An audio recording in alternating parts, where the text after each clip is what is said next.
अपने जो जिला आरसीएचओ अधिकारी है उनके निर्देशानुसार अपन एफसीएम जो इंजेक्शन है उसके आज ट्रेनिंग रख रहे हैं। किस इंजेक्शन को कैसे लगाया जाता है, कितनी डोज होती है, क्या क्या इसके साइड इफेक्ट होते हैं, कब लगाने के बाद कितने टाइम तक अपने को पेशेंट को ऑब्जर्वेशन में रखना है, इसके क्या फायदे हैं, क्या नुकसान है, वो सभी आज हम इस जो ट्रेनिंग है उसमें देखने वाले हैं। तो इंजेक्शन का नाम है फेरिक कार्बोक्सीमाल्टोज। आज सबको इंजेक्शन दिया गया है, एक बार नाम देखेंगे और नाम बताएंगे। क्या नाम है इंजेक्शन का? फेरिक कार्बोक्सीमाल्टोज। 10 ml में कितना है? 5 ml। 20 ml में कितना बनेगा? 1000। 20 ml में कितना बनेगा? 1500। तो यहाँ पे क्या है कि अपन जो नॉर्मल इंसान होगा उसको 1000 mg लगाएंगे, जो प्रेगनेंसी होगी उसमें 1500 तक अपन लगा सकते हैं। अब जैसे प्रेगनेंसी में यदि खून की कमी होती है, 11 से कम खून जाता है, तो उस टाइम बच्चे का वजन कम हो सकता है, पोस्टमार्टम हेमरेज हो सकता है ना, आईयूजीआर हो सकता है, प्रीटर्म डिलीवरी हो सकती है, ऐसे काफी सारे साइड इफेक्ट रहते हैं। जो मैटरनल मोर्टेलिटी है उसका इनडायरेक्ट जो सबसे बड़ा कॉज है वो आयरन डेफिशिएंसी एनीमिया है। इसलिए अपन ये इंजेक्शन के बारे में आज पढ़ रहे हैं। अब जो जितनी भी अपने प्रेगनेंसी आती है 52% में एनीमिया रहता है, और जो पोस्टमार्टम जो फीमेल रहती है उसमें 62% में एनीमिया रहता है। यदि प्रेगनेंसी डिलीवरी के बाद यदि आयरन की कमी रहती है तो काफी ज्यादा थकान देती है, इसलिए यहाँ पे आयरन देना जरूरी होता है। अब जो इंजेक्शन है, चाहे गोली लो चाहे इंजेक्शन लो, आयरन बराबरी बढ़ता है, बराबरी मात्रा में बढ़ता है। बट चीज क्या होती है कि यदि अपन गोली खाते हैं तो आपको पता है प्रेगनेंसी में नॉर्मली नोजिया वोमिटिंग होता है, गैस्ट्राइटिस होता है, फिर वो आयरन की गोली खाएंगे, आयरन की गोली खाने से उनको यहाँ पे पेट में जलन, उल्टी, गैस्ट्राइटिस ये सब होगा, तो पेशेंट को गोली खाना बंद कर देगा। अगर वो गोली नहीं खाएगा तो आयरन शरीर में नहीं जाएगा। दूसरा जो ओरल आयरन होता है वो आईवी जितना एब्जॉर्ब नहीं होता है। जैसे यदि आप आयरन के साथ में कैल्शियम खा रहे हो, आपको टेनिन ले रहे हो, एंटासिड ले रहे हो, चाय कॉफी पी रहे हो, तो वो आयरन उतना अच्छे से एब्जॉर्ब नहीं होता है। और जितनी अपनी डिमांड होती है प्रेगनेंसी में, क्या है, आयरन बच्चे को भी चाहिए, मदर को भी चाहिए, प्लेसेंटा को भी चाहिए, तो लगभग 1000 mg ज्यादा आयरन की उनको जरूरत पड़ती है। इसलिए आप लोगों को सेकंड ट्राइमेस्टर के बाद एक्स्ट्रा आयरन देना पड़ता है। आप पेशेंट को बता भी सकते हो कि आप जिन चीजों में आयरन ज्यादा होता है, जैसे गुड़ है, पालक है, मेथी है, राजमा है, ऐसी चीजें जिनमें आयरन ज्यादा है वो उनको ज्यादा लेना चाहिए। तो ये इंजेक्शन अपन कब लगाएंगे? तो अपन एनीमिया को 3 कैटेगरी में डिवाइड करते हैं। अपना जो एनीमिया होता है 11 से यहाँ से 11 से 8 तक अलग होता है, 8 से 5 तक अलग होता है, 5 से कम में अलग होता है। तो मतलब मॉडरेट, माइल्ड और सीवियर इस तरीके का होता है। यदि मॉडरेट है तो अपन उसको आयुर्वेद की गोली देंगे, गोली सुबह शाम आयुर्वेद की गोली देंगे, तो गोली लगातार चलेगी 1 महीने तक। यदि 1 महीने बाद कोई आयरन में कोई बढ़ोतरी नहीं हो रही है, या फिर उनको आयरन की गोली खाने के साथ में उल्टी आ रही है, पेट में जलन हो रही है, कोई भी ऐसे साइड इफेक्ट हो रहे हैं, तो फिर अपन इस पेरेंटल आयरन की तरफ जाएंगे, मतलब इंजेक्शन आयरन की तरफ जाएंगे। यदि मॉडरेट एनीमिया है और उनको सूट नहीं आ रहा है तो डायरेक्ट अपन आयरन इंजेक्शन की तरफ चल जाएंगे।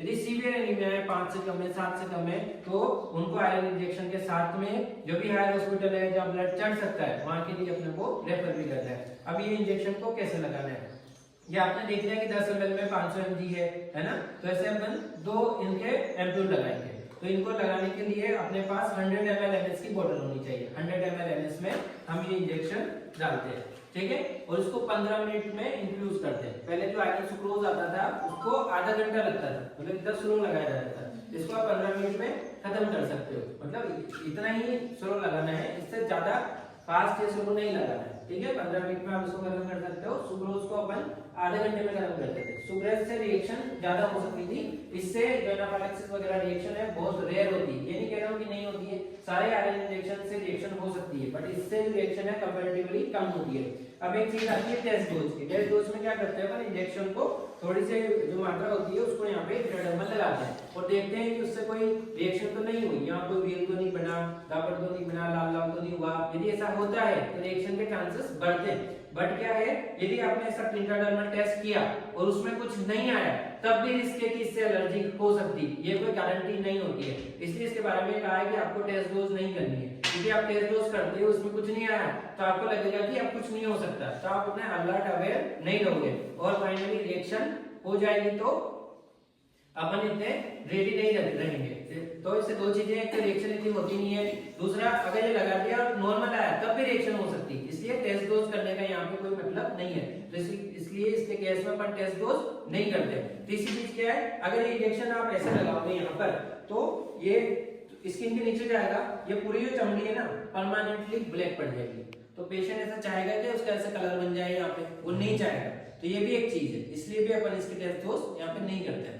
अब इसको इंजेक्शन को कहाँ से लगाते हैं, ये बोलो कहाँ पे लगाते हैं। तो इस इंजेक्शन में आप नॉर्मल जो इंजेक्शन लगाते हो उस इंजेक्शन से इंजेक्शन अलग है, क्योंकि जब इसको लगाओगे तो ये जो आपका कैनुला है वेन में ही जाना चाहिए। यदि कैनुला ने वेन को पंचर कर दिया, इधर उधर डबल पंचर कर दिया, वहां से कुछ ब्लड या दवाई लीक हो रही है आसपास, तो इसका इंजेक्शन आसपास आके जमा हो जाएगा और पूरी स्किन को काला कर देगा। इसलिए जो ट्रेंड स्टाफ है जिनको कैनुला अच्छे से लगाना आता है, जो वेन में ही कैनुला लगा सकते हैं, उसी को ही कैनुला यहाँ पे लगाना है, ठीक है। अगर यहाँ नहीं लगाओ तो आप यहाँ वाली जो डिस्टल आर्म की वेन है इसमें लगाना है। कैनुला लगाने के बाद में पहले सलाइन चालू करेंगे कि वो सही जा रहा है नहीं जा रहा, सूजन तो नहीं आ रही है। अगर सही जा रहा है, पेटेंसी है, तब इसकी जो इन्फ्यूजन है उसको अपन चालू करेंगे। अगर आपने कैनुला लगाया यहाँ पे और यहाँ सूजन लगी, दवाई यहीं इकट्ठी होगी तो पूरा क्या पड़ जाएगा, ये ब्लैक। फिर पेशेंट कहेगा कि ये तो काला पड़ेगा, ठीक है, तो वो एक्सेप्ट नहीं करेगा उस इंजेक्शन को, क्लियर। तो उसके बाद जैसे ये पूरा खत्म होगा ना इन्फ्यूजन, उसके बाद भी सलाइन यहाँ पे चालू करनी पड़ेगी ताकि दवाई पूरी अंदर चली जाए। अब आप ये इंजेक्शन लगा दो, उससे पहले इंजेक्शन के दौरान और बाद में क्या क्या सावधानियां रखेंगे। पहले लगाने से पहले मरीज की पहचान करनी है कि यही मरीज है, इनका हीमोग्लोबिन कितना है, इनका वजन कितना है और इनको ओरल आयरन सूट हो रहा है या नहीं हो रहा है, पहले इनको खून चढ़ा है या नहीं चढ़ा है। जैसे पहले किसी को खून चढ़ा है तो हो सकता है उसको खून की कमी रहती होगी, तो पहले ही खून चढ़ा पूछ लेंगे पहले किसी दवाई से रिएक्शन तो नहीं हुई। अगर ये कहते हैं कि हमारा आयरन की सुई लगी थी और उससे हमारे रिएक्शन हो गई थी, तो फिर आपको ये नहीं लगाना है, सावधानी से लगाना है, ठीक है। ये चीजें आपको इनमें पूछनी पड़ेगी, पेशेंट को पूछनी पड़ेगी लगाने से पहले।